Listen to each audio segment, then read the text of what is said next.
आपल्या सगळ्यांनाच कधी ना कधी हा प्रश्न पडतो की शाळेत धर्म शिकवणं योग्य आहे का? आणि याबद्दल आपलं भारतीय संविधान नेमकं काय म्हणतं? चला तर मग आज आपण हेच अगदी सोप्या भाषेत समजून घेऊया.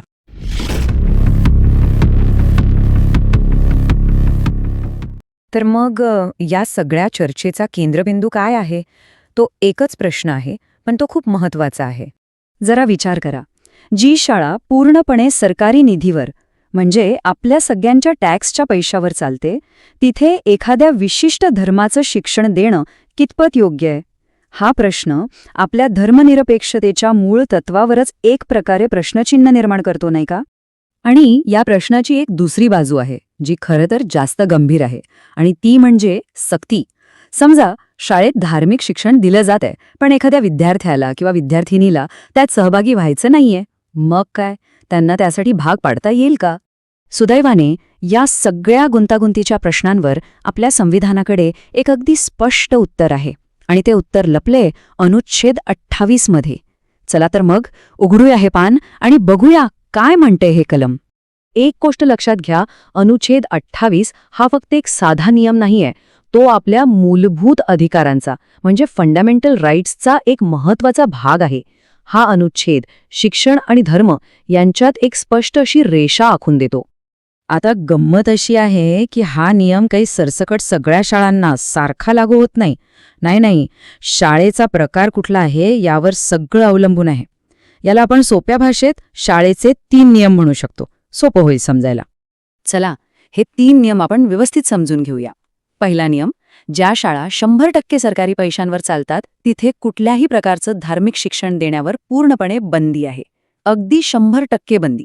आता दुसरा नियम, ज्या शाळांना सरकारकडून काही प्रमाणात आर्थिक मदत किंवा मान्यता मिळते तिथे धार्मिक शिक्षण देता येतं, पण त्यासाठी विद्यार्थ्याची किंवा तो लहान असेल तर त्याच्या पालकांची संमती घेणं बंधनकारक आहे.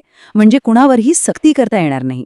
आणि तिसरा नियम जो थोडा वेगळा आहे, जर एखादी शाळा मुळातच एका धार्मिक ट्रस्टने स्थापन केली असेल आणि त्या ट्रस्टच्या नियमानुसार तिथे धार्मिक शिक्षण देणं गरजेचं असेल, तर मग तिला सरकारी मदत मिळत असली तरीही धार्मिक शिक्षण देण्याची पूर्ण परवानगी आहे. पण थांबा, गोष्ट इथेच संपत नाहीये.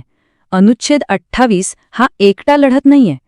भारताची धर्मनिरपेक्षतेची इमारत भक्कम उभी राहावी यासाठी तो संविधानातल्या इतर काही महत्वाच्या कलमांसोबत मिळून काम करतो. ही तुलना बघा किती इंटरेस्टिंग आहे. अनुच्छेद 27 काय करतो?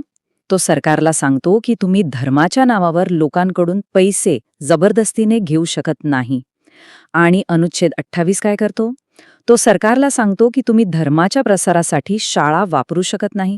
बघा किती छान जोडगोडी आहे ही, नाही का? त्यामुळे होतं काय की हे दोन्ही अनुच्छेद मिळून एक अशी भक्कम भिंत उभी करतात जी आपलं सार्वजनिक आणि शैक्षणिक क्षेत्र धर्मनिरपेक्ष ठेवते. आणि हाच तर आपल्या संविधानाचा आत्मा आहे, त्याचा गाभा आहे. ठीक आहे, आपण कायदे तर समजून घेतले, पण आपल्या रोजच्या आयुष्यात याचा काय उपयोग? किंवा यातून आपण नेमकं काय लक्षात ठेवायचं? चला तेही बघूया. एकदम साधं सोपं उदाहरण घ्यायचं झालं तर सरकारी शाळेतली सकाळची प्रार्थना.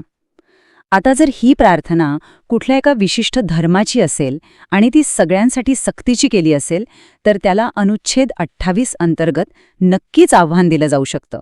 हाच या कायद्याचा खरा अर्थ आहे. आणि जे कोणी स्पर्धा परीक्षांची तयारी करत आहेत त्यांनी हे 4 मुद्दे एकदम लक्षात ठेवा. अनुच्छेद 28 म्हणजे 1. हा मूलभूत अधिकार आहे. 2. तो धार्मिक शिक्षणाचं नियमन करतो. 3. अनुदानित शाळांमध्ये परवानगी लागते. आणि 4. पूर्ण सरकारी शाळांमध्ये अजिबात परवानगी नाही. झालं, इतकं सोपं आहे. म्हणजे बघा, या सगळ्या चर्चेचं सार काढायचं झालं तर ते या एका वाक्यात येतं. शिक्षण आणि धर्म यांच्यात एक संतुलन असायलाच हवं. ना धर्माने शिक्षणावर अतिक्रमण करायला हवं, ना शिक्षणाने धर्माचा अनादर. हेच संतुलन आपलं संविधान साधायचा प्रयत्न करतं. म्हणजेच काय तर अनुच्छेद 28 हा प्रत्येक विद्यार्थ्याच्या धार्मिक स्वातंत्र्याचा एक प्रकारे रक्षक आहे. तो हे पक्क करतो की शाळा ह्या फक्त आणि फक्त ज्ञानाची केंद्र राहतील, कुठल्याही एका धर्माच्या प्रचाराची नाही. कारण शेवटी शिक्षण जेव्हा सगळ्यांसाठी खुलं आणि धर्मनिरपेक्ष असतं तेव्हाच तर खऱ्या अर्थाने देशाची प्रगती होते.